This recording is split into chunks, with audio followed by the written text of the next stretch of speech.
ಹೇಗಿದೆ ಅಂತ ತಾವು ತಿಳಿಸ್ಕೋಬೋದಿರೋದು ಅವಕಾಶ ಇದೆ. 5 ನಿಮಿಷ ಸಮಯ ಇರುತ್ತೆ.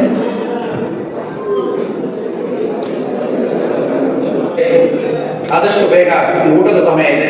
ಆದಷ್ಟು ಯಾರಿಗೆ ಮೈಕ್ ಬೇಕು ತಾವು ಕೈ ಹಾಕಬೇಕು, ನಿಮ್ಗೆ ಅಲ್ಲಿ ಕಳಿಸ್ಕೊಡ್ತೀವಿ ನಾವು. ವೇದಿಕೆ ಮೇಲೆ ಆಸೀನರಾದಂತಹ ಎಲ್ಲ ಗಣ್ಯ ಮಾನ್ಯರೇ ಹಾಗೂ ಇಲ್ಲಿ ನೆರೆದಂಥ ಎಲ್ಲ ನನ್ನ ಬಂಧು ಬಾಂಧವರೇ ಹಾಗೂ ನನ್ನ ಸಹೋದರಿಯರೇ, ಸರ್ ಹೇಳಿದ್ರು, ಮುತಾಲಿಕ್ ಸರ್, ನಾನು ದೇಶಕ್ಕಾಗಿ ಒಳ್ಳೆಯದನ್ನ ಮಾಡಕ್ ಹೊರಟಾಗ ನನಗಿಷ್ಟು ಎಲ್ಲ ಅವಮಾನ ಆಯಿತು, ನನಗೆಲ್ಲ ತುಂಬಾ ಹಿಂಸೆ ಕೊಟ್ಟರು ಅಂತ. ಸರ್, ನಿಮ್ಮದು ದೊಡ್ಡ ವಿಷಯ. ಸಣ್ಣದಾಗಿ ನಂದು 1-2 ಅನುಭವದ ಮಾತು ಹೇಳ್ತೀನಿ. ದಯವಿಟ್ಟು ನನ್ನಿಂದ ಏನಾದರೂ ತಪ್ಪಾಗಿದ್ರೆ ನೀವು ಅದನ್ನು ಹೊಟ್ಟೆಗೆ ಹಾಕೋಬೇಕು ಅಂತ. ನನಗೆ ಈಗ ಸುಮಾರು 67 ವರ್ಷ. ನಾನು ಹಾಂಗಲ್ನಲ್ಲೇ ವಾಸವಾಗಿದ್ದೀನಿ. ನಾನು ಸಮಾಜಕ್ಕಾಗಿ ಒಂದು ಕೊಡುಗೆಯನ್ನ, ಅಂದ್ರೆ ನನಗೆ ಸಮಾಜ ಏನ್ ಕೊಡ್ತು ಅನ್ನೋದ್ರ ಬದಲು ನಾನು ಸಮಾಜಕ್ಕಾಗಿ ಏನಾದರೂ ಒಂದು ಕೊಡುಗೆ ಕೊಡಬೇಕು ಅನ್ನುವಂತಹ ನಿಟ್ಟಿನಲ್ಲಿ ನಾನು ಮಧ್ಯಮ ವರ್ಗದಿಂದ ಬಂದವಳು. ನನ್ನ ಗಂಡನಿಗೆ ಕೆಲಸ ಇತ್ತು, ಗೌರ್ಮೆಂಟ್ ಕೆಲಸ. BCM ಇಲಾಖೆಯಲ್ಲಿ ಅವರು ಇನ್ಸ್ಪೆಕ್ಟರ್ ಆಗಿ ಕೆಲಸ ಮಾಡಿದ್ರು. ರಿಟರ್ನ್ ಆಗಿ ಬಂದ್ಮೇಲೆ ಅವರಿಗೆ 30 ಲಕ್ಷ. ದಯವಿಟ್ಟು ಪ್ರಶ್ನೆಗೆ ಮತ್ತು ಉತ್ತರ ಇಲ್ಲ, ಅದೇ ವಿಷಯ. ಅದೇ ವಿಷಯ. ನಾನು ಸಮಾಜಕ್ಕಾಗಿ ಒಂದು ಕೊಡುಗೆಯನ್ನು ಕೊಡೋ ನಿಟ್ಟಿನಲ್ಲಿ ಒಂದು ದೇವಸ್ಥಾನವನ್ನ, ಹಿಂದುವಾಗಿ ಒಂದು ಅನ್ನಪೂರ್ಣೇಶ್ವರಿ ಹಾಗೂ ಶಿರಡಿ ಸಾಯಿಬಾಬಾ ದೇವಸ್ಥಾನವನ್ನ ಮಾಡಕ್ ಹೊರಟಾಗ ನನ್ನದೇ ಆದ ದುಡ್ಡಿನಲ್ಲಿ ನಾನೇ ಒಂದು ಶ್ರಮ ಪಟ್ಟು ನಾನು ಮಾಡಕ್ ಹೊರಟಾಗ ನೀವೇಗೆ ಏನ್ ಹೇಳಿದ್ರಲ್ಲ, ಕೆಲವೊಂದು ದುಷ್ಟಶಕ್ತಿಗಳ ವಿಷಯವನ್ನ, ಅಂಥ ದುಷ್ಟಶಕ್ತಿಗಳು ಎಲ್ಲರೂ ಇದಾವೆ. ನಾನು ಮಾಡುವಂತ ದೇವಸ್ಥಾನದ ಕೆಲಸನ ತಡೆ ಮಾಡ್ಬೇಕು ಅಂತ ಸಾಕಷ್ಟು ಪ್ರಯತ್ನ ಮಾಡಿದ್ರು. ಅವರಿಗೆ ನಾನು ಹೇಳಿದೆ, ಗುತ್ರನ ಇದು ದೇವಸ್ಥಾನ, ನಾವು ಭೂಮಿ ಪೂಜೆ ಮಾಡಿದ್ ಮಾರನೇ ದಿವಸನ ಸುಮಾರಷ್ಟು ಜನರನ್ನ ಕಳಿಸ್ಕೊಟ್ರು ನನ್ನ ಮನೆಗೆ, ದೇವಸ್ಥಾನ ಮಾಡಕ್ ಕೊಡೋದಿಲ್ಲ ಅಂತ. ನಾನು ಅವಾಗ ಹೇಳಿದೆ ಅವರಿಗೆ, ನಾನು ಯಾರ್ದೋ ಗೋರಿಯನ್ನ ಕಟ್ಟಕ್ ಹೊರಟಿಲ್ಲ, ನಾನು ದೇವಸ್ಥಾನವನ್ನ ಮಾಡಕ್ ಹೊರಟಿದ್ದೀನಿ. ನೀವು ಎಷ್ಟೇ ಜನ ಬಂದ್ರು ನಾನು ಎದುರಿಸಿ ನಾನು ಕಟ್ಟುವಂತ ತಾಕತ್ತು ನನಗಿದೆ.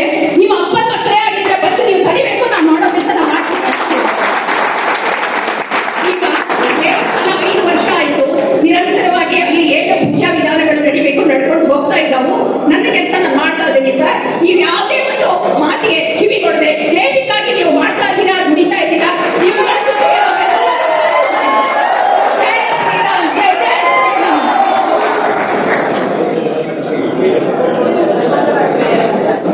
ಇದಕ್ಕಿಂತ ಮುಂಚಿತವಾಗಿ ಬೆಂಗಳೂರಲ್ಲಿ ಒಂದ್ಸಾರಿ ಕೇಳಿದ್ದೆ ನಾನು. ಇದೇ ಗಂಗಾಧರ್ ಕುಲಕರ್ಣಿ ಇದು ಕಾರ್ಯಕರ್ತರ ನಡವಳಿಕೆ ಮಾತಾಡೋ ವಿಷಯ ಅಂತ ಹೇಳಿದ್ರು.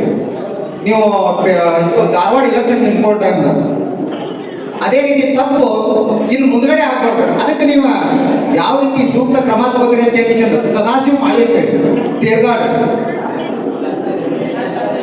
ಇನ್ನೊಂದ್ಸರಿ ಹೇಳ್ತೀನಿ ನೋಡ್ರಿ, ಇದಕ್ಕಿಂತ ಮುಂಚಿತವಾಗಿ ಧಾರವಾಡ ಎಲೆಕ್ಷನ್ ನಿಂತಾಗ ನೀವು ಬೆಂಗಳೂರಲ್ಲಿ ಒಂದು ಇದೇ ರೀತಿ ಅಭ್ಯಾಸ ವರ್ಗ ನಡೆದಿತ್ತು. ಅಭ್ಯಾಸ ವರ್ಗದಲ್ಲಿ ನಾನು ಎದ್ದು ನಿಂತು ಕ್ವಶನ್ ಮಾಡಿದಾಗ ಗಂಗಾಧರ್ ಕುಲಕರ್ಣಿ ಅವ್ರು ಹೇಳಿದ್ರು, ಕಾರ್ಯಕರ್ತರ ನಡವಳಿಕೆ ಕೇಳ್ಬರ್ತಂತೆ. ಇವತ್ತು ನಾನು ಮತ್ತೆ ಎದಕ್ಕೆ ಎದ್ದು ನಿಂತು ಕೇಳಕತ್ತೀನಿ ಅಂದ್ರೆ, ಕಾರ್ಯಕರ್ತರ ನನಗೆಲ್ಲ ಅಂತೇಳಿ ನೀವು ಹೇಳಿದ್ರಿ. ಇವತ್ತು ಇದ ಮಾತು ಅಲ್ಲೇ ನೀವು ಯೋಚನೆ ಮಾಡಿ ಕಿಶಿಂದ ಧಾರವಾಡ ಎಲೆಕ್ಷನ್ ನಿಂತ ಆದ್ರೂ ಮತ್ತೆ ವಾಪಸ್ ಕಾರ್ಕಳ ಎಲೆಕ್ಷನ್ ನಿಂತಿದ್ರಿ. ಇದನ್ನ ವಿಚಾರ ಅಲ್ಲಿ ಮಾಡಿದ್ವಿ ಅಂದ್ರೆ ನಮ್ಮ ಸಂಘಟನೆಗೆ ಆಮೇಲೆ ಇಷ್ಟು ಈ ದ್ರೋಹ ಮಾಡೋರು ಇಷ್ಟು ಮಟ್ಟಿಗೆ ಬೆಳೀತಿದ್ರು ಅಂತ ಹೇಳಿ ನಾನು ಆದೇಶ.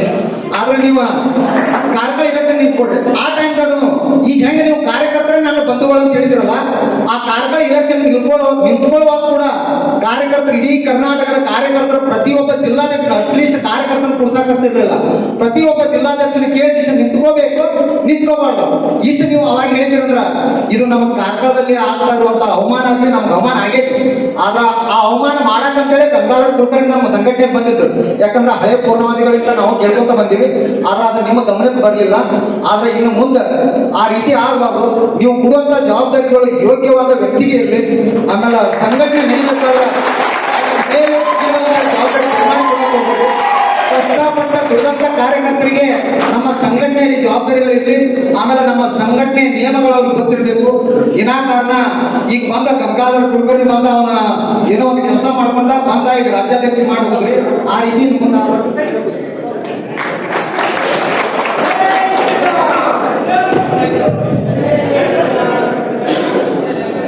ನೋಡಿ, ನಮ್ಮ ತೆರದಾದ ಕಾರ್ಯಕರ್ತ ಹೇಳಿದ್ದು ಸತ್ಯ.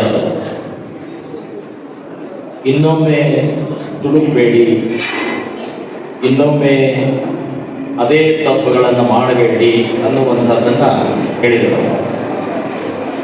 ಈಗ ಈ ನಮ್ಮ ರೈಲ್ವೆ ಸ್ಟೇಷನ್ನು ಆಮೇಲೆ ವಿಮಾನ ನಿಲ್ದಾಣದಲ್ಲಿ ಬೇರೆ ಬೇರೆ ಸಂದರ್ಭದಲ್ಲಿ ಈ ಸೆಕ್ಯೂರಿಟಿಯವರು ಒಂದು ಸ್ಕ್ಯಾನರ್ ಇಟ್ಟಿರ್ತಾರೆ. ಅದರ ಒಳಗಡೆ ಹೋದರೆ ಅವಾಗ ಇವರಲ್ಲಿ ಚಾಕು, ಚೂರಿ, ಸೂಜಿ, ಕೆಮಿಕಲು, ಬಾಂಬು, ಬಂದೂಕು ಇದೆಯೋ ಇಲ್ಲೋ ಅಂತ ಅದು ಹೇಳುತ್ತೆ. ಹಾಗೆ ಇವತ್ತು ಜವಾಬ್ದಾರಿ ಕೊಡುವಂಥವರಿಗೆ ಒಂದು ಸ್ಕ್ಯಾನರ್ ಬೇಕಾಗಿದೆ ನನಗೆ. ಇವನು ಕಳ್ಳಲ್ಲ, ಸುಳ್ಳಲ್ಲ, ಮೋಸ ಅಲ್ಲ, ಇವನ ನಿಷ್ಠಾವಂತ ಅಂತ ಹೇಳಿದ್ರೆ ಅವರನ್ನ ಜವಾಬ್ದಾರಿ ಕೊಟ್ಟಿರ್ತೀನಿ.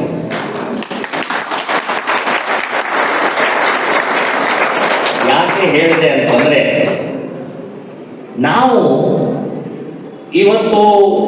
ಇವತ್ತಿನ ಈ ರಾಜಕೀಯ, ಇವತ್ತಿನ ನಮ್ಮ ಸಮಾಜದ ವ್ಯವಸ್ಥೆಯಲ್ಲಿ ಸಮೂಹ ಸಂಘಟನೆ ಅಂತ ಹೇಳ್ತೀವಿ ನಾವು, ಅಂದ್ರೆ ಮಾಸ್ ಆರ್ಗನೈಸೇಷನ್ ಅಂತ. ಸೊ ಮಾಸ್ ಆರ್ಗನೈಸೇಷನ್ದಲ್ಲಿ ಅವರಿಗೆ ನೋಡಿಕೊಂಡು ಎಲ್ಲ ಚರ್ಚೆ ಮಾಡಿ ನಾವು ಜವಾಬ್ದಾರಿಯನ್ನು ಕೊಡ್ತೀವಿ. ಕೊಟ್ಟ ನಂತರ ಅದು ವ್ಯತ್ಯಾಸ ಆಗ್ತಾ ಇರುವಂಥದ್ದು, ನಾನಂತೂ ಅವರಿಗೆ ಮಾಡಿ ಇದು ಮಾಡಿ ಅದು ಮಾಡಿ ಅಂತ ನಾವು ಹೇಳೋದಿಲ್ಲ, ಅವರು ದಾರಿ ತಪ್ತಾರೆ. ಅದರರ್ಥ ನಮ್ಮ ತಪ್ಪು, ಜವಾಬ್ದಾರಿ ಕೊಟ್ಟವ್ರ ತಪ್ಪು ಅಂತನ್ನುವಂಥದ್ದು ಆಗಲ್ಲ. ಪ್ರಯತ್ನ ಮಾಡೋಣ. ನೀವು ಹೇಳಿದ್ದು ಸರಿ ಇದೆ. ನಾವು ಕೊಡುವಂಥ ಜವಾಬ್ದಾರಿಯನ್ನ ತಗೊಂಡುವಂಥವರು ದೇಶಕ್ಕೆ, ಸಮಾಜಕ್ಕೆ, ಸಂಘಟನೆಗೆ ನಿಷ್ಠೆಯಾಗಿರ್ತಾರೆ ಅಂತ ಹೇಳಿ ಜವಾಬ್ದಾರಿಯನ್ನು ಕೊಡ್ತೀನಿ. ಹರಿ ಓಂ. ನನ್ನ ಹೆಸರು ರವಿ ಪೂಜಾರಿ ಅಂತ, ಗೋಕಾಕ್ನಿಂದ. ಪ್ರಮೋದ್ಜಿ ಒಂದು ವಿಷಯ, ಇಂಥ ವಲ್ಲಭ್ ಶೆಟ್ಟಿ ಅಂತ ಸಂಭಾಜಿ ಮಹಾರಾಜರಿಗೆ ಕನ್ನೋಜಿ ಪ್ರತಿ ವರ್ಷ ಯುಗದಲ್ಲಿದ್ದಾರೆ, ಈಗಲೂ ಸಹ ಇದ್ದಾರೆ. ನೀವು ಯಾವುದಕ್ಕೂ ತಲೆ ಕೆಡಿಸ್ಕೋಬೇಡಿ. ನಮ್ಮ ಜೀವ ಇರುವವರೆಗೂ ನಿಮ್ಮ ಮಾರ್ಗದರ್ಶನವನ್ನ ಮರೆಯೋಲ್ಲ. ನಿಮ್ಮನ್ನು ಬಿಟ್ಟು ಮಾತೇ ಇಲ್ಲ. ಇಂಥ ವಲ್ಲಭ್ ಶೆಟ್ಟಿ ಬಗ್ಗೆ ತಲೆ ಕೆಡಿಸ್ಕೋಬೇಡಿ ಪ್ರಮೋದ್ಜಿ. ನಮ್ಮ ಜೀವ ಇರುವವರೆಗೂ ನಿಮ್ಮ ಆದರ್ಶವನ್ನು ನಾವು ಈ ಸೂರ್ಯಚಂದ್ರ ಇರುವವರೆಗೂ ಅದನ್ನು ಉಳಿಸುವಂತ ಪ್ರಯತ್ನ ಮಾಡ್ತೀವಿ.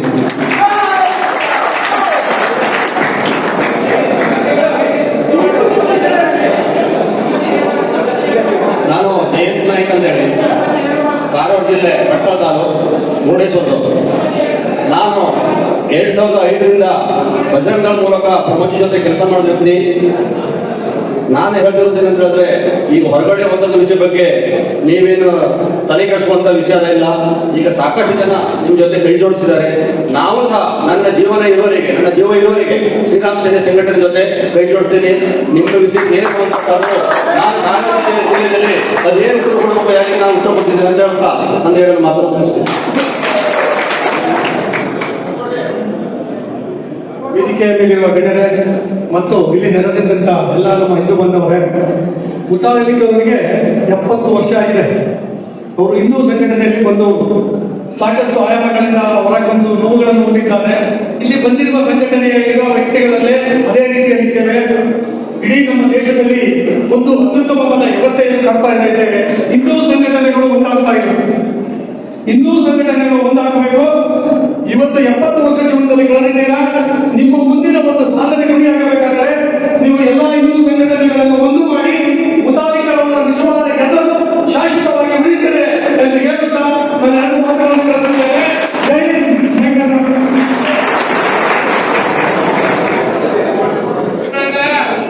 ಈ ಬಜರಂಗರಾಜು RSS ಆದು ಯಾರೇ ಸ್ವಾತಂತ್ರ್ಯ ಸಲುವಾಗಿ ಹೋರಾಡಿದಂತ ವಿನಾಯಕ ದಾಮೋದರ ಸಾವರ್ಕರ, ಶಿವರಾಮ ಮುಂದೆ, ಬಲಿರಾಮ ಹೆಗಡೆ, ಶಿವಾಜಿ, ಅನೇಕ ಶಿವಚರಣರು ಸ್ವಾತಂತ್ರ್ಯ ಯೋಧರ ಒಂದು ಜೀವನ ಚರಿತ್ರೆಯನ್ನು ಪಠಣ ಮಾಡಿ ಸ್ವಾಮಿ ವಿವೇಕಾನಂದರು ಅಕ್ಕ ನಿವೇದಿಸಿದಾಗ ನಮ್ಮ ಭಾರತೀಯ ಸಂಸ್ಕೃತಿಯನ್ನು ಯಾವ ಪ್ರಕಾರವಾಗಿ ಎಳೆಯಾಗಿ ಹೇಳಿದ್ರು ಆ ಪ್ರಕಾರವಾಗಿ ಈ ಕಾರ್ಯಕ್ರಮಗಳಿಗೆ ಹೇಳಬೇಕು. ಇಷ್ಟ ನಮ್ದು.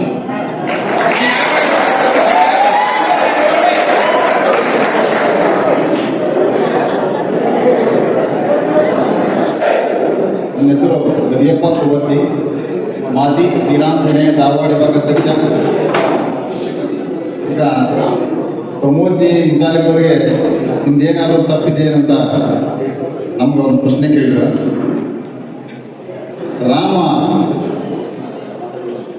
ನಮ್ಮ ದೇಶ ನಮ್ಮ ರಾಮನ ಕೆಟ್ಟ ದೃಷ್ಟಿಯಿಂದ ನೋಡಿದಂಥ ರಾಮ ಯಾವತ್ತೂ ಯಶಸ್ಸು ಕಾಣಲಿಲ್ಲ. ರಾವಣ ಸೋತು ಸುಣ್ಣ.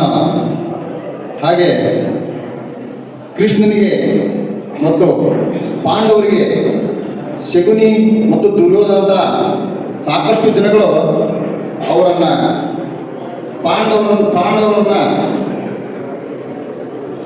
ಪಾಂಡವರನ್ನ ಹಿನಾಯ ಸೋಲಿಸ್ಬೇಕಂತ ಮಾಡಿದ್ರು. ಅಲ್ಲಿ ಆಗಿದ್ದು ಪಾಂಡವರಿಗೆ ಗೆಲುವು. ಈಗ ಪ್ರಮೋದ್ ಮುತಾಲಿಕ್ ಎಷ್ಟು ಜನ ದ್ರೋಹ ಮಾಡ್ಯಾರ. ದ್ರೋಹ ಮಾಡಿದವರು ಹೋಗ್ಲಿ, ದ್ರೋಹ ಮಾಡಿದವರು ಏನು ಮಾಡಿದ್ರು ನಮ್ಮ ಈ ಶ್ರೀರಾಮ್ ಸೇನೆಗೆ ಪ್ರಮೋದ್ ಮುತಾಲಿಕ್ ಅವರಿಗೆ ಏನೂ ಮಾಡೋಕ್ಕಾಗಲ್ಲ. ಒಂದು ಕೂದಲಕ್ಕೂ ಸಮಾನ ಇಲ್ಲ. ಪ್ರಮೋದ್ ಮುತಾಲಿಕ್ ಅವರ ಒಂದು ಕೂದಲಕ್ಕೂ ಸಮಾನ ಇಲ್ಲ. ಪ್ರಮೋದ್ ಮುತಾಲಿಕ್ ಜಿ ಹೇಳಿದ್ರು, ನೀವೆಲ್ಲ ನಮ್ಮ ಮಕ್ಕಳು, ನಿಮ್ಮ ಮಕ್ಕಳ ತರ ನಾನು ನೋಡ್ತೀನಿ ಅಂತಂದ್ರು. ನಾವು ಅಪ್ಪಾಜಿ ಅವರಿಗೆ ನಾನು ಅವರ ಮರಿ ಮಗ ಮುತಾಲಿಕ್ ಜಾಗ ಹೇಳ್ತಾ ಇದ್ದೀನಿ. ಅಪ್ಪಾಜಿ ಅವರು ತಪ್ಪು ಮಾಡ್ಯಾರ ಅಂತಂದು ನಾನು ಹೆಂಗೆ ಹೇಳಕ್ ಸಾಧ್ಯತೆ? ಅಪ್ಪಾಜಿ ಹಾಕಿದ ದಾರಿಯಲ್ಲೇ ನಾವೆಲ್ಲರೂ ನಡೀತೀವಿ. ಅಪ್ಪಾಜಿ ಯಾವತ್ತೂ ತಪ್ಪು ಮಾಡಂಗಿಲ್ಲ, ತಪ್ಪು ಮಾಡಕ್ ಸಾಧ್ಯ ಇಲ್ಲ. ಅವರ ದಾರಿ ಹೇಗಿದೆ ಅವರ ದಾರಿಯಲ್ಲೇ ನಾವು ನಡೀತೀವಿ. ನಿಮ್ಮ ದಾರಿ ಏನಿದೆ ನಿಮ್ಮ ಮಕ್ಕಳಾಗಿ ಪೂರೈಸೋ ಕೆಲಸ ನಮ್ದು ಅಂತ ಹೇಳಿ ನನ್ನ ಮಾತನ್ನು ಮುಗಿಸ್ತೇನೆ. ಜೈ ಶ್ರೀರಾಮ್. ಜೈ ಶ್ರೀರಾಮ್. ನನ್ನ ಹೆಸರು ಪ್ರಕಾಶ್ ಮಳೆಗಾರ್ ಅಂತ ಕಾರ್ಯಕ್ರಮದಿಂದ ಬಂದಿದ್ದೇವೆ. ಕಳೆದ 20 ವರ್ಷದಿಂದ ಮುತಾಲಿಕರಿಗೆ ನಾನಿದ್ದೇನೆ, ಮುತಾಲಿಕರು ನೋಡ್ತಾ ಇದ್ದೇನೆ. ಸೊ ಇಷ್ಟೇ, ದೇಶಕ್ಕೆ, ನಾಡಿಗೆ ಮತ್ತು ನಮ್ಮ ಊರಿಗೆ ಮುತಾಲಿಕರ ಅವಶ್ಯಕತೆ ಬಹಳ ಐತಿ. ಸೊ ಮುತಾಲಿಕ ಒಂದು ಡೈಮಂಡ್ ಆಗಬೇಕು ಅಂತ ಡೈಮಂಡ್ ಅವರೆಲ್ಲರಿಗೂ ಕೊಡ್ತಾರೆ. ಆ ಬೆಳಕಿನೊಳಗೆ ನಾವೆಲ್ಲರೂ ಇದು ಮಾಡೋಣ, ಎಲ್ಲರೂ ಅವ್ರದ್ದು ಬೆಳಕನ್ನು ಆಕರ್ಷಣೆ ಮಾಡ್ಕೊಂಡು ನಾವೆಲ್ಲರೂ ಕೆಲಸ ಮಾಡೋಣ.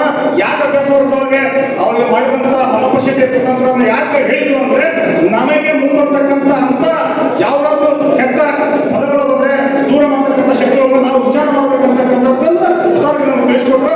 ಮುತಾಲಿಕರವರೇ ನಿಮ್ಮ ಜೊತೆ ನಾವು ಇದ್ದೇವೆ. ಈ ಎಲ್ಲ ಸಮಾಜ ಇದೆ, ಈ ಎಲ್ಲ ಆಮೇಲೆ ನಮ್ಮ ಪ್ರಶ್ನೆಗಳಿಗೆ ಪ್ರಮೋಜಿ ಅವರು ಸೂಕ್ತ ಉತ್ತರವನ್ನು ಕೊಟ್ಟಿದ್ದಾರೆ. ಇನ್ನೂ ಸಾಕಷ್ಟು ಸಮಯದ ಉತ್ತರ ಕೊಡ್ತಾರೆ. ಆದರೆ ರಾಜ್ಯದ ಪದಾಧಿಕಾರಿಗಳ ಪದಗ್ರಹಣ ಕಾರ್ಯಕ್ರಮ ಇರೋದ್ರಿಂದ ಸಮಯದ ಅಭಾವ ಇದೆ, ಹಾಗೂ ಹೊಟ್ಟೆ ಹಸಿವಿದೆ. ಬೆಳಿಗ್ಗೆ ಬೇಗ ಬಂದು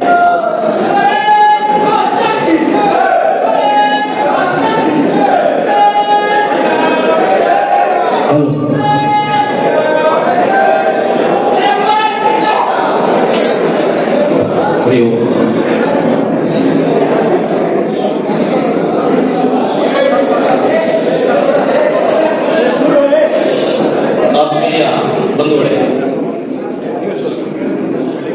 2 ಹಂತದಲ್ಲಿ ಸಂಘಟನೆಯ ಜವಾಬ್ದಾರಿಯನ್ನ ಘೋಷಣೆ ಮಾಡಲಾಗುತ್ತೆ. ಈಗ ರಾಜ್ಯ ಮಟ್ಟದ ಪದಾಧಿಕಾರಿಗಳನ್ನ ನಾನು ರಾಷ್ಟ್ರೀಯ ಅಧ್ಯಕ್ಷನಾಗಿ ನಿಮ್ಮ ಮುಂದೆ ಘೋಷಣೆಯನ್ನ ಮಾಡ್ತಾ ಇದ್ದೀನಿ. ಕರ್ನಾಟಕವನ್ನ ಸಂಘಟನಾತ್ಮಕ ದೃಷ್ಟಿಯಿಂದ 2 ಭಾಗವನ್ನ ಮಾಡಿದ್ದೀವಿ. ಒಂದು ಕರ್ನಾಟಕ ದಕ್ಷಿಣ ಭಾಗ, ದಕ್ಷಿಣ ಪ್ರಾಂತ, ಇನ್ನೊಂದು ಕರ್ನಾಟಕ ಉತ್ತರ ಪ್ರಾಂತ. ಸೊ ಈ 2 ಪ್ರಾಂತ, 2 ರಾಜ್ಯಗಳನ್ನ ಮೂಲಕ ರಾಜ್ಯದ ಪದಾಧಿಕಾರಿಗಳನ್ನ ಕೆಲವು ಜನರನ್ನು ನಾನು ಘೋಷಣೆ ಮಾಡ್ತಾ ಇದ್ದೀನಿ. ದಕ್ಷಿಣ ಪ್ರಾಂತದ ಈಗಾಗಲೇ ಅವರು ಸಲಹೆಯನ್ನ ವಿಷಯವನ್ನ ಹೇಳಿದರು.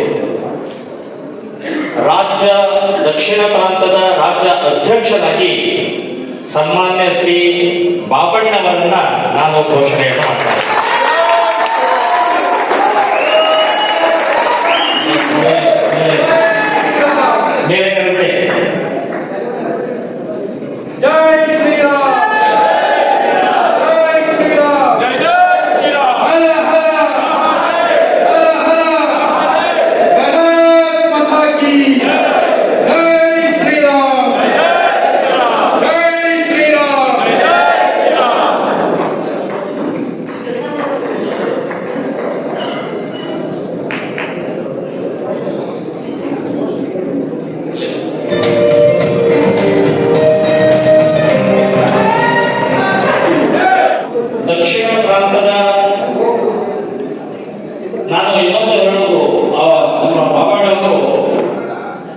ಸಂಘದ ಸ್ವಯಂ ಸೇವಕರು ವಿಶ್ವ ಹಿಂದೂ ಪರಿಷತ್ತಿನ ಚಿತ್ರದುರ್ಗ ಜಿಲ್ಲೆಯ ಅಧ್ಯಕ್ಷರಾಗಿದ್ದರು ಮತ್ತು ಇವತ್ತು ಚಿತ್ರದುರ್ಗ ನಗರದಲ್ಲಿ ಹಿಂದೂ ಮಹಾಗಣಪತಿ ಅಂತ ಹೇಗೆ ಲಕ್ಷಾಂತರ ಜನ ಇಲ್ಲಿ ಸೇರ್ತಾ ಇದ್ದಾರಲ್ಲ, ಅದರ ಪ್ರಾರಂಭದ ಉತ್ಸವ ಕಮಿಟಿ ಪ್ರೋತ್ಸಾಹವನ್ನು ಕೊಟ್ಟವರೇ ಮಾರಾಟ.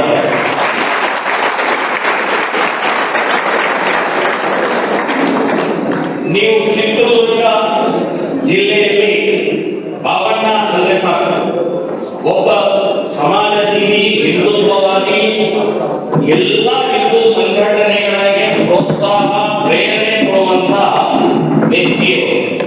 ಸೊ ಇವತ್ತು ನಮ್ಮ ರಾಜ್ಯದ ಅಂದ್ರೆ ದಕ್ಷಿಣ ಪ್ರಾಂತದ ದಕ್ಷಿಣ ಪ್ರಾಂತದ ಅಧ್ಯಕ್ಷರಾಗಿ ಅವರು ಕಾರ್ಯವನ್ನು ನಿರ್ವಹಿಸಿ ನಮಗೆ ಮಾರ್ಗದರ್ಶನ ಮಾಡ್ತಾ ಇರುವಂತದ್ದು ನಮಗೆಲ್ಲರಿಗೂ ಕೂಡ ಸ್ಫೂರ್ತಿದಾಯಕವಾಗಿದೆ. ಸೊ ಅವರನ್ನ ಸುಸ್ವಾಗತವನ್ನ ಮಾಡ್ತಾ ಇದ್ದೀವಿ.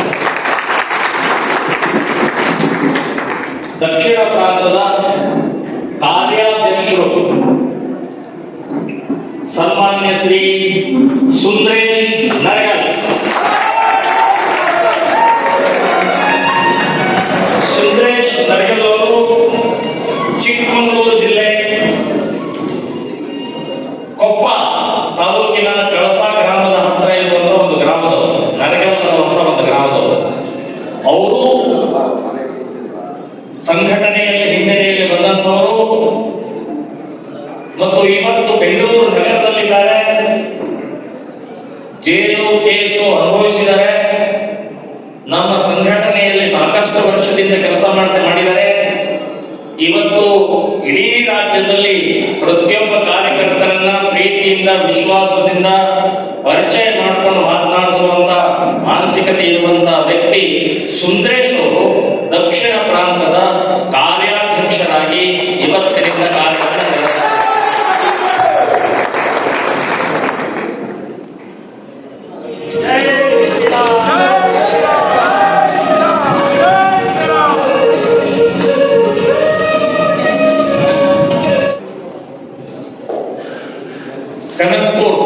ಕನಕ್ಪುರ್ ಅಂದ ತಕ್ಷಣನೇ ಬಂಡೆ ಕಾಣುತ್ತೆ. ಸೊ ನಮ್ಮ ಕಡೆ ಒಂದು ಬಹಳ ದೊಡ್ಡ ಬಂಡೆ ಇದೆ. ರಾಜ್ಯದ ದಕ್ಷಿಣ ಪ್ರಾಂತದ ರಾಜ್ಯದ ಪ್ರಧಾನ ಕಾರ್ಯದರ್ಶಿ ಸನ್ಮಾನ್ಯ ಶ್ರೀ ನಾಗಾರ್ಜುನ ಗೌಡರು.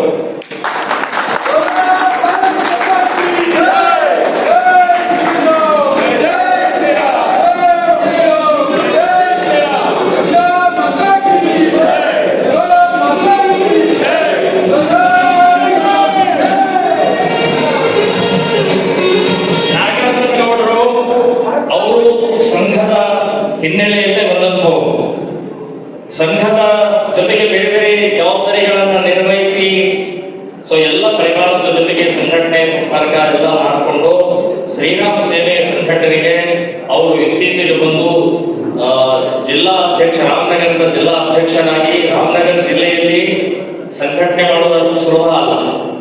ಕನಕಪುರದ ಬಂಡೆ ಅಲ್ಲಿ ಕೆಲಸ ಮಾಡೋದಷ್ಟು ಸುಲಭ ಅಲ್ಲ. ಎಲ್ಲ ವೈರಿಗಳಲ್ಲಿದ್ದಾರೆ.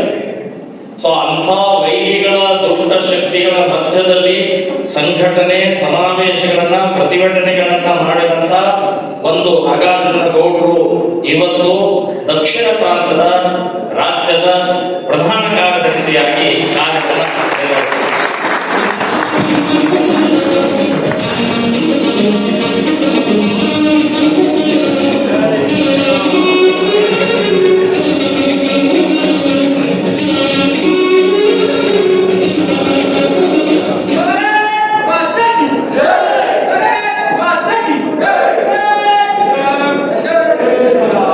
ಅಧ್ಯಕ್ಷರು, ಕಾರ್ಯಾಧ್ಯಕ್ಷರು, ಪ್ರಧಾನ ಕಾರ್ಯದರ್ಶಿ ಇವರು ಮೂರು ಕೂತ್ಕೊಂಡು ಇನ್ನು ಮುಂದಿನ ರಾಜ್ಯ ಮಟ್ಟದ ಗೋರಕ್ಷಾ ಪ್ರಮುಖ ಇರ್ಬೋದು, ವಿದ್ಯಾರ್ಥಿ ಪ್ರಮುಖ ಇರ್ಬೋದು, ಮಹಿಳಾ ಪ್ರಮುಖ ಇರ್ಬೋದು, ಕಾರ್ಮಿಕ ಪ್ರಮುಖ ಇರ್ಬೋದು, ಹೀಗೆ ಅನೇಕ ನಮ್ಮ ಜವಾಬ್ದಾರಿಗಳನ್ನ ಅವರು ಮೂರು ಜನ ಕೂತ್ಕೊಂಡು ಅದನ್ನ ಮುಂದುವರಿಸ್ತಾರೆ. ಈ ಮೂರು ಜವಾಬ್ದಾರಿಗಳನ್ನ ನಾನು ಘೋಷಣೆಯನ್ನು ಮಾಡಿದ್ದೀನಿ.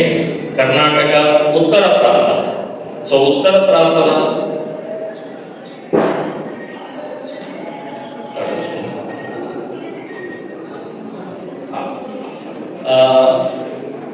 ಇನ್ನೊಬ್ರು ಒಂದು ಹೊರತೋಯ್ತು, ರಮೇಶ್ ಗೌಡ್ರು ಬಂದೇ ಅಣ್ಣ.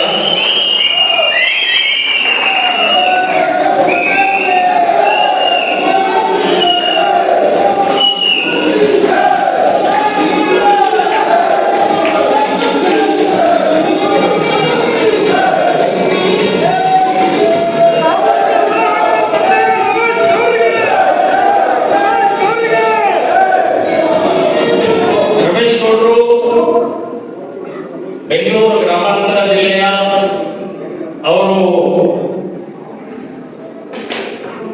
ನಮ್ಮ ಕಾರ್ಯಕರ್ತರು ನಾಗಮಂಗಲದಲ್ಲಿ ಇರ್ತಾರೆ, ನೆಲಮಂಗಲದಲ್ಲಿ ಇರ್ತಾರೆ. ಸೊ ಅವರು ತಮ್ಮ ಸ್ವಂತದ ಉದ್ಯೋಗದ ಜೊತೆಗೆ ಸಂಘಟನೆಯನ್ನ ನಿರಂತರವಾಗಿ ನಮ್ಮ ಜೊತೆ ಬಹಳ ವರ್ಷದಿಂದ ಕೆಲಸ ಮಾಡ್ತಾ ಇರುವಂತವರು ಇತ್ತೀಚೆಗೆ ತಮ್ಮ ಮಗಳ ಜನ್ಮದಿನ 4 ವರ್ಷ ಆಯ್ತು ಮಗಳಿಗೆ, ಅವಳಿಗೆ ಜನ್ಮದಿನ ನಿಮಿತ್ತ 6 ಜೊತೆ ಮದುವೆಯನ್ನ ಅವರೇ ಸಾಮೂಹಿಕ ಮದುವೆಯನ್ನ ಮಾಡಿದರು.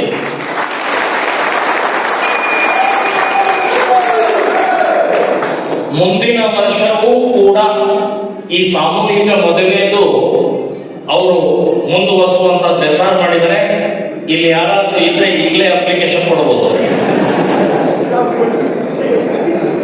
ಇವರು ದಕ್ಷಿಣ ಪ್ರಾಂತದ ಶ್ರೀರಾಮ್ ಸೇನೆ ಸಂಘಟನೆಯ ರಾಜ್ಯ ಕಾರ್ಯದರ್ಶಿಯಾಗಿ ಅವರು ಕಾರ್ಯಗಳನ್ನು ನಿರ್ವಹಿಸಿದ್ದಾರೆ.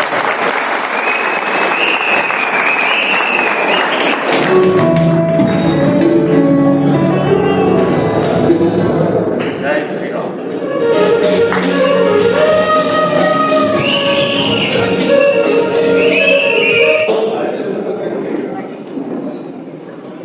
ಕಳೆದ 30 ವರ್ಷದಿಂದ ನನ್ನ ಜೊತೆ, ನಮ್ಮ ಜೊತೆ ಶ್ರೀರಾಮ್ ಸೇನೆ ಸಂಘಟನೆ, ಹಿಂದಿನ ಸಂಘಟನೆಗಳ ಜೊತೆ ನಿರಂತರವಾಗಿ ನಮ್ಮ ಜೊತೆಗಿದ್ದಂಥವರು ಮೂಲತಃ ಮಹಾರಾಷ್ಟ್ರದ ಪೂನಾದವರು.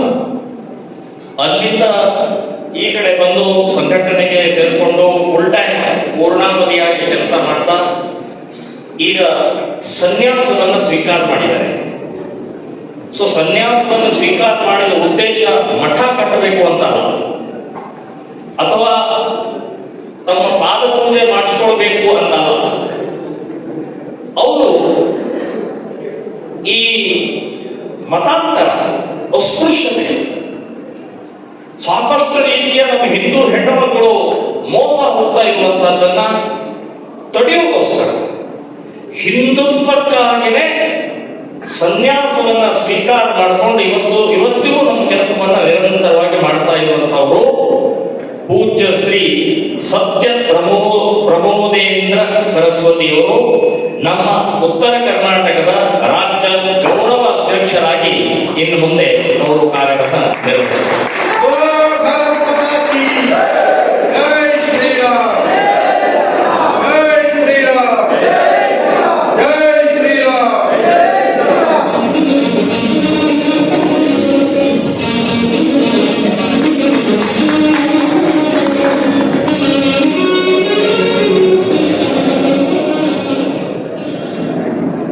ಉತ್ತರ ಕರ್ನಾಟಕದ ರಾಜ್ಯ ಅಧ್ಯಕ್ಷರಾಗಿ ಸನ್ಮಾನ್ಯ ಶ್ರೀ ರವಿ ಕೋಕಿಲ್ಕರ್ ಬೆಳಗಾವಿ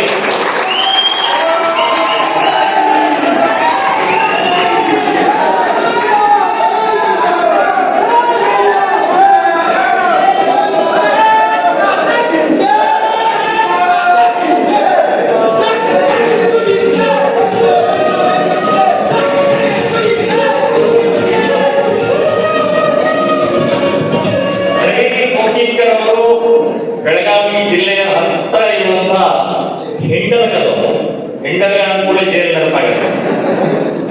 ಆ ಜೈಲಿನ ಎದುರುಗಡೆನೆ ಇವ್ರದೊಂದು ಹೋಟೆಲ್ ಇತ್ತು.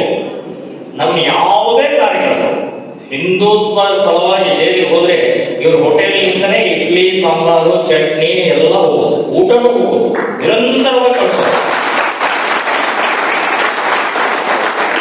ಈಗಲೂ ಅಷ್ಟೇ ಯಾವೇ ಕಾರ್ಯಕರ್ತರು ಅಲ್ಲಿ ಜೈಲಿನ ಒಳಗಡೆ ಹೋದ ತಕ್ಷಣ ಇವರು ಸ್ಪಂದನ ಪ್ರಾರಂಭ ಆಗುತ್ತೆ, ಹೋಗಿ ಭೇಟಿ ಆಗ್ತಾರೆ, ಏನು ಬೇಕು ಬೇಡ ಅಂತ ಹೇಳಿ ಅವರು ನಿರಂತರವಾಗಿದ್ದಾರೆ.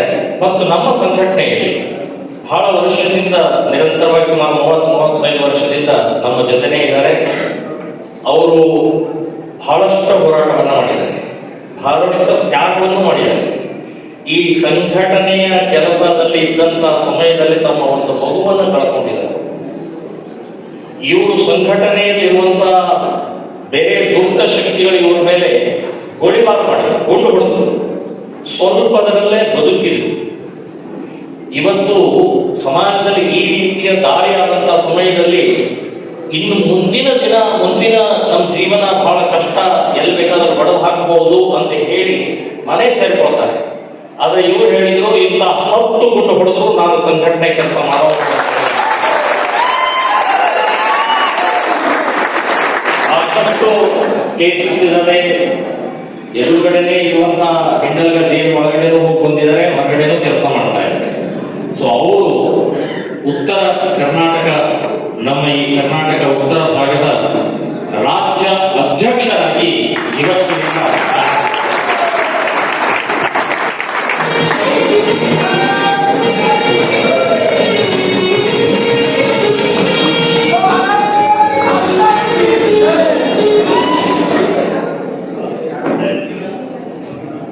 ಡಾಕ್ಟರ್ ಈಶ್ವರಗೌಡ ಪಾಟೀಲ್.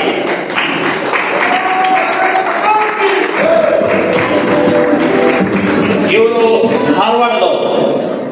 ಧಾರವಾಡದಲ್ಲಿ ಒಂದೇ ಆಸ್ಪತ್ರೆ, ಖಾಸಗಿ ಆಸ್ಪತ್ರೆಯಲ್ಲಿ, ತಮ್ಮ ಸ್ವಂತ ಆಸ್ಪತ್ರೆಯಲ್ಲಿ ಅವರು ಡಾಕ್ಟರ್ ಆಗಿ ಇವತ್ತು ಸಮಾಜದಲ್ಲಿ ಇರುವಂತಹ ರೋಗಿಗಳಿಗೆ ಔಷಧಿಯನ್ನು ಕೊಡೋದಷ್ಟೇ ಅಲ್ಲ, ಸಮಾಜಕ್ಕೆ ಬಂದಂತಹ ರೋಗ ನಿವಾರಣೆಗೋಸ್ಕರ ಸಂಘಟನೆಯ ಮೂಲಕ ಸಾಕಷ್ಟು ಕೆಲಸವನ್ನು ಮಾಡ್ತಾ ಇರುವಂತಹ ಡಾಕ್ಟರ್ ಈಶ್ವರಗೌಡ ಪಾಟೀಲ್ ಧಾರವಾಡದವರು.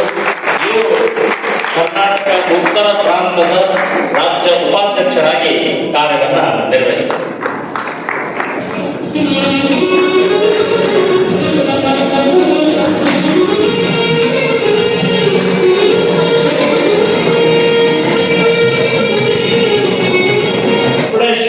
ಭಟ್ಕಳ ತಾಲೂಕಿನವರು.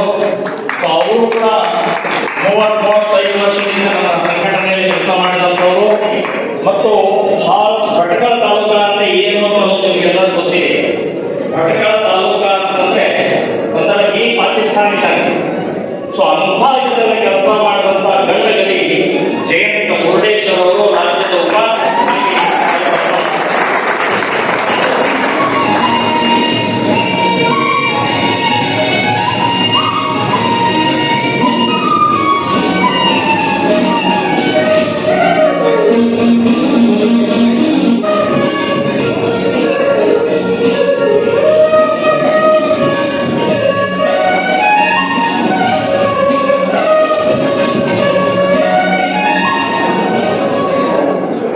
ಇನ್ನೊಬ್ಬರು ಉತ್ತರ ಪ್ರಾಂತ ಮತ್ತು ದಕ್ಷಿಣ ಪ್ರಾಂತ ಎರಡಕ್ಕೂ ಕೆಲಸ ಮಾಡುವಂತವರು ಶ್ರೀಯುತ ಮಹಾಲಿಂಗ ಐಗಡಿ. ನನ್ನ ಜೊತೆ ಫುಲ್ ಟೈಮ್ ಪ್ರಕಾರ ಕೆಲಸ ಮಾಡ್ತಾ ಇರುವಂತವರು ಕಳೆದ ಸುಮಾರು 20 ವರ್ಷ.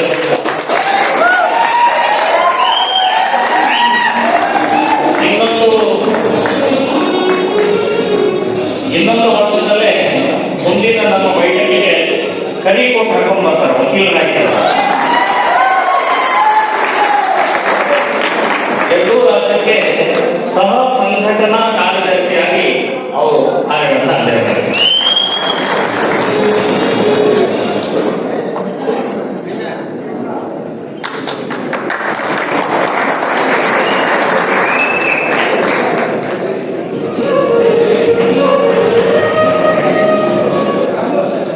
ರಾಜ್ಯ ಮಟ್ಟದ ಪ್ರಮುಖ ಜವಾಬ್ದಾರಿಗಳನ್ನು ನಾನು ಘೋಷಣೆ ಮಾಡಿದ್ದೀನಿ. ಇನ್ನು ಮುಂದಿನ ಘೋಷಣೆ ಮಧ್ಯಾಹ್ನ ಊಟದ ನಂತರ ವಿಭಾಗ ಮತ್ತು ಜಿಲ್ಲಾ ಘೋಷಣೆಯನ್ನ ಎರಡೂ ಪ್ರಾಂತದ ರಾಜ್ಯ ಅಧ್ಯಕ್ಷರು ನಿಮ್ಮ ಮುಂದೆ ಘೋಷಣೆ ಮಾಡ್ತಾರೆ. ಘೋಷಣೆ ಮತ್ತು ಇನ್ನೂ ಕೆಲವೊಂದು ವಿಷಯಗಳನ್ನ ಈ ಅವಧಿಯವರೆಗೆ ಸಾಯಂಕಾಲ ತನಕ ಇದೆ ಅಂತ ನೆನಪಿಟ್ಕೊಳ್ಳಿ. ಮತ್ತು ಈಗ ಘೋಷಣೆ ಮಾಡಿದಂತಹ ಜೊತೆಗೆ ಇನ್ನೂ ಪ್ರಾಂತದ ಇನ್ನೂ ರಾಜ್ಯ ಮಟ್ಟದ ಜವಾಬ್ದಾರಿಗಳು ಇದ್ದಾವೆ. ಅವರು ತಮ್ಮ ಕ್ಷೇತ್ರಕ್ಕೆ ಹೋಗಿ ಚರ್ಚೆ ಮಾಡಿ ಸೊ ಯಾವ್ಯಾವ ಜವಾಬ್ದಾರಿಗಳನ್ನು ಇನ್ನೂ ಕೊಡಬಹುದು ಅವರು ಮುಕ್ತವಾಗಿದ್ದಾರೆ ಅಂತ ಹೇಳ್ತೀನಿ. ಮಧ್ಯಾಹ್ನದ ಹೊತ್ತಿಗೆ ಜಿಲ್ಲಾ ಅಧ್ಯಕ್ಷರು ವಿಭಾಗ ಅಧ್ಯಕ್ಷರ ಘೋಷಣೆ ಜೊತೆ ಜಿಲ್ಲಾ ಪ್ರಧಾನ ಕಾರ್ಯದರ್ಶಿ ವಿಭಾಗ ಪ್ರಧಾನ ಕಾರ್ಯದರ್ಶಿಗಳದ್ದು ಘೋಷಣೆಗಳಾಗ್ತವೆ. ಇಲ್ಲಿ ಕೆಲವೊಂದು ಜಿಲ್ಲೆಯ ಸಂಬಂಧಪಟ್ಟಂತವ್ರು ಬಂದಿಲ್ಲ, ಸೊ ಬಂದಿಲ್ಲ ಅವ್ರು ಅಲ್ಲಿ ಹೋಗಿ ಘೋಷಣೆ ಮಾಡುತ್ತೆ. ಹಾಗಾಗಿ ಕೆಲವು ಯಾರ್ಯಾರು ಬಂದಿದ್ದೀವಿ ಯಾರ್ಯಾರು ಅವರೆಲ್ಲರೂ ಸೇರಿ ಚರ್ಚೆ ಮಾಡಿ ಫೈನಲ್ ಆಗಿದೆ ಅದನ್ನ ಊಟದ ನಂತರ ಘೋಷಣೆಯನ್ನ ಮಾಡ್ತಾರೆ. ಆಯ್ಕೆಯಾದ ಎಲ್ಲ ಪದಾಧಿಕಾರಿಗಳಿಗೂ ಅಭಿನಂದನೆಗಳನ್ನ ತಿಳಿಸ್ತಾ ಇದ್ದೀನಿ. ಎಲ್ಲರ ಗಮನಕ್ಕೆ ನಿಮಗೆ ಈ ಪೇಪರ್ಸ್ ಇದು ಕರ್ನಾಟಕ ಶ್ರೀರಾಮಚಂದ್ರ ಕ್ರಾಂತಿ ಅಭ್ಯಾಸ ವಾಟ್ಸ್ಆಪ್ ಗ್ರೂಪ್ ಎಲ್ಲರೂ ಸ್ಕ್ಯಾನ್ ಮಾಡಿ